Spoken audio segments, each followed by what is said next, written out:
तो दोस्तों आज मैं ऐसी दो कंपनीज के बारे में बात करने वाला हूं जो आने वाले 2-3 सालों में डबल हो सकती है और ये एक अच्छा खासा वेल्थ क्रिएट अपने इन्वेस्टर्स को करके दे सकती है। अब देखिए यहाँ पर जो कंपनीज पे मैं बात करूँगा इनको बहुत सारे इन्वेस्टर्स फ्रॉड कंपनीज भी मानते हैं, बहुत सारी इन्होंने वेल्थ डिस्ट्रक्शन अपने इन्वेस्टर्स की ऑलरेडी की है, लेकिन यहाँ से अब ये कंपनीज बहुत अच्छा परफॉर्म पिछले 2-3 क्वार्टर से कर रही हैं और आने वाले टाइम में एक अच्छी रिटर्न्स ये दोनों ही कंपनी अपने इन्वेस्टर्स को बनाकर दे सकती है।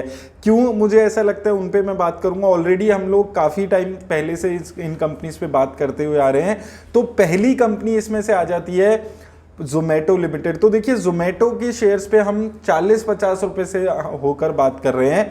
40-50 रुपए पे अगर आपने मेरा चैनल फॉलो कर रहे हैं तो आपने शायद उस टाइम पे इन्वेस्ट करके अभी अच्छी रिटर्न्स भी इस शेयर में कमाई होगी। अब इस शेयर में अभी ये अच्छा खासा रनअप आ चुका है और क्यों ये शेयर यहाँ से भी इतने अच्छे रनअप दे सकता है और क्यों ये अच्छा खासा रनअप दिया है, तो उसका सबसे बड़ा रीजन है। पहले बात करते हैं कि इसके शेयर में गिरावट क्यों देखने को मिली थी। तो अगर आप देखिए यहाँ पर देखेंगे तो आपको देखने को मिलेगा कि इसके शेयर में 1-2 सालों में एक अच्छी खासी गिरावट देखने को मिली। 150 रुपए के आसपास इसका शेयर चला गया था और अभी 77 रुपीज के आसपास इसका शेयर है। एक टाइम था जब 40 रुपए के आसपास तक भी इसका शेयर यहां पर चला गया था। तो एक जबरदस्त गिरावट इसके शेयर में हमें देखने को मिली थी। तो इसके शेयर में गिरावट देखने को क्यों मिली, पहले हम इस बात पे डिस्कशन करते हैं, फिर हम बात करेंगे क्या चेंजेस अभी यहां पर हुए हैं। तो देखिए 2020-21 में एक अच्छा बुल रन यहां पर देखने को मिला था। बहुत ज्यादा कैपिटल आ रही थी, प्राइवेट इक्विटी आ रही थी और उस टाइम पे इस शेयर ने 2021 में एक अच्छा रनअप दिया था। अब 2022 में जैसे जैसे इंटरेस्ट रेट इंक्रीज होने लगे तो जो बाहर की कैपिटल है वो गिरने लगी और उस वजह से इसके शेयर में भी गिरावट देखने को मिली और ऐसा माने जाने लगा कि जितनी भी ये लॉस मेकिंग कंपनीज हैं, न्यू टेक कंपनीज हैं, इनमें आपको आने वाले टाइम में कुछ भी बेनिफिट नहीं होने वाला। अब इन कंपनीज ने क्या किया, जोमेटो की अगर हम बात करें, वक्त के साथ देखिए होता क्या है कि कुछ कंपनीज होती हैं जो एडमेंट होती हैं, जो कहती हैं कि कोई बात नहीं हम लॉस कर रहे हैं लेकिन हम आगे भी लॉस करते रहेंगे। लेकिन जोमेटो ने ऐसा नहीं किया। उन्होंने वक्त के साथ अपना जो स्टाइल था, जो अपनी स्ट्रेटेजीज थी, उसको चेंज किया। तो अब आप अगर इसके रिसेंटली यहां पर रिजल्ट्स देखेंगे आपको देखने को मिलेगा लगातार ये अपने जो लॉसेस हैं उनको कम करने की यहां पर कोशिश कर रही है और इसके साथ साथ जो सेल्स है उसमें भी इंक्रीमेंट, ऐसा नहीं है कि सेल्स में इंक्रीमेंट नहीं है, हालांकि उतना ज्यादा इंक्रीमेंट अभी सेल्स में नहीं है, लेकिन इन्होंने उस ग्रोथ को सेक्रीफाइस करके अपने जो लॉसेस हैं उनको कम किया है। और अगर अभी आप देखेंगे 188 करोड़ के लॉसेस हैं, लेकिन पॉजिटिव बात यहां पर क्या है कि कंपनी लगातार मेहनत कर रही है अपने लॉसेस को कम करने के लिए। कंपनी प्राइवेट इक्विटी की जो फंडिंग है उस पर डिपेंडेंट नहीं है बहुत ज्यादा कुछ। देखिए इस कंपनी के लिए फायदा क्या है कि ऐसा बहुत ज्यादा कैपिटल इंटेंसिव काम इनका नहीं है, बहुत ज्यादा प्लांट्स इनको जाकर नहीं लगाने होते अपनी एक्सपेंशन करने के लिए, लॉसेस कम करने के लिए। कुछ एडवर्टाइजमेंट पे इनको कट करना पड़ता है और ये सारी चीजें करके ये आराम से अपने लॉसेस कम कर पाती हैं। तो इस कंपनी ने अपने जो लॉसेस हैं उनको धीरे धीरे कम करना शुरू किया है और यही एक चीज है जो इस कंपनी के लिए काफी पॉजिटिव बात है। दूसरी चीज, एक डुओपोली है इंडिया में अभी भी स्विगी और जोमेटो की, वो एक बहुत बड़ी यहां पर इस कंपनी के लिए एडवांटेज है। हालांकि अभी बात होने लगी है ओएनडीसी जो प्लेटफॉर्म है उसकी वजह से इसकी मोनोपोली पे इंपैक्ट आ सकता है, लेकिन कितना इंपैक्ट आएगा वो सारी चीजें अभी देखने की वाली होंगी, लेकिन इतना आसान नहीं है। इन कंपनीज ने पिछले इतने सालों में इतने करोड़ों रुपए खर्च करके इस स्टेज पे पहुंची है, तो जो नया प्लेटफॉर्म, नई कंपनीज आएंगी उनको भी उसी लेवल पे पैसा खर्च करके डिस्काउंट देना पड़ेगा, इक्विटी उठानी पड़ेगी। अब वो कंपनी कितना सस्टेन कर पाएगी वो चीज देखने वाली होगी।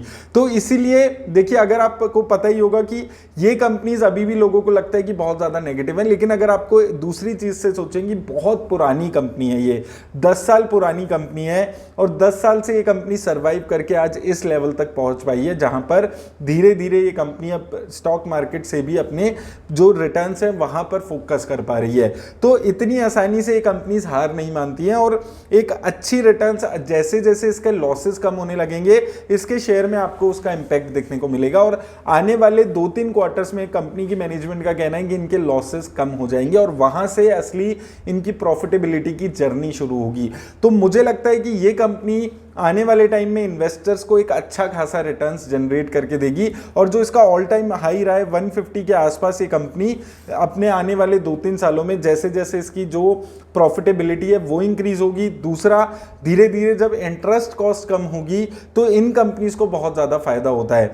और तीसरी चीज़ क्या है कि जैसे जैसे यहाँ पर मार्केट में इक्विटी आने लगेगी, कैपिटल आने लगेगी, तो भी ऐसी कंपनीज को बहुत ज़्यादा इन चीज़ों का फायदा हमेशा से मिला है और इसको ये चीज़ के बेनिफिट्स आने वाले टाइम में मिलने वाली है। दूसरी कंपनी भी इसी टाइप की कंपनी है, बहुत सारे लोग बहुत ज़्यादा नेगेटिव इस कंपनी के बारे में बात करते हैं, मैं बात कर रहा हूँ पेटीएम के बारे में। तो पेटीएम के शेयर को भी एक बार ही नजर डाल लेते हैं हम लोग। तो यहां पर इसने इन्वेस्टर्स को बहुत ज्यादा नुकसान होते हुए यहां पर नजर आया है। 1800 से लेकर इसका शेयर अभी 800 रुपए के आसपास है और एक टाइम था जब 450 रुपए तक भी इसका शेयर यहां पर गिर गया था। अब इस कंपनी के बारे में अगर आप यहां पर बात करेंगे, यहां पर भी आपको वही चीज देखने को मिली है। और यहां पर आप देखिए पिछले 6 क्वार्टर्स में 780 करोड़ का लॉस था, फिर 689 करोड़ का रह गया, फिर 628 करोड़ का रह गया, फिर गिरते गिरते अभी 200 करोड़ का लॉस इस कंपनी को रह गया है। और ये कंपनी भी रेगुलरली अपने जो प्रॉफिट्स हैं उनको इंक्रीज करने की कोशिश कर रही है और धीरे धीरे। अब देखिए दूसरी चीज क्या है इन दोनों कंपनीज की अगर हम बात करें कि ऐसा नहीं है कि कंपनी के पास पैसा नहीं है। आप इन्वेस्टमेंट्स देखेंगे यहां पर तो 2500 करोड़ के आसपास की यहां पर इस कंपनी के पास पैसा है। यहां पर आप देखिए फ्री कैश फ्लोज देखिए 1900 करोड़ के आसपास का कैश इस कंपनी के पास रखा है। तो कैश वगैरह की कोई कमी इस कंपनीज के पास नहीं है। एक अच्छा खासा यूजर बेस इन कंपनीज के पास है, चाहे मैं पेटीएम की बात करूं चाहे जोमेटो की बात करूं। और पेटीएम की अगर हम यहां पर बात करते हैं, एक यूजर बेस इनका अच्छा है। अब इन्होंने 2-3 चीजें क्या इंप्रूव की हैं। अगर आप पेटीएम का प्लेटफॉर्म यूज करते हैं, आप देखेंगे कैशबैक बिल्कुल इन्होंने खत्म कर दिए। पहले बात बात पे कैशबैक मिलते थे, अब आप देखेंगे आपको मुश्किल से कुछ भी 10 रुपए 5 रुपए का कैशबैक मिलता है। दूसरा, जब आप मोबाइल रिचार्ज कराते हैं, बहुत सारे लोग हैं जो मोबाइल रिचार्ज इनसे कराने लगे हैं। मोबाइल रिचार्ज कराने पे ये एक छोटी सी फीस लेने लगे हैं और वो छोटी सी फीस ऐसी कंपनीज को बहुत ज्यादा फायदा देती है। और तीसरी चीज, इसके साथ भी वही चीज अप्लाई होती है कि ये गिरावट वगैरह जो देखने को मिली है वो यही सब रीजन थे। इंटरेस्ट कॉस्ट इंक्रीज हो गई थी और वो सारी चीजों की वजह से कैपिटल की प्रॉब्लम आ रही थी। और इस कंपनी ने भी एडमेंट नहीं हुई है मैनेजमेंट, उन्होंने ये नहीं बोला कि हम और 2-3 साल लॉस करेंगे, हमें कोई फर्क नहीं पड़ता। उन्होंने इस चीज की रिस्पेक्ट की कि इन्वेस्टर्स की वेल्थ कैसे बने और लगातार अपनी प्रॉफिटेबिलिटी पे ये कंपनी काम कर रही है। तो जब मैनेजमेंट कंपनी इन्वेस्टर्स के लिए काम करना शुरू करती है तो ये इन्वेस्टर्स के लिए बहुत अच्छी बात होती है। आज से 1 साल पहले तक ये शेयर मार्केट में दोनों कंपनीज नहीं थी, तो ये उन कंपनीज की तरह जो न्यू टेक कंपनीज होती थी उनकी तरह बिहेव कर रहे थे उस टाइम तक ये। लेकिन अब 1-1.5 साल बाद ये कंपनी इन्वेस्टर्स की वेल्थ को भी बहुत ज्यादा रिस्पेक्ट देने लगी है और उस वजह से प्रॉफिट में ये कंपनीज आने की पूरी कोशिश कर रही है। और मुझे लगता है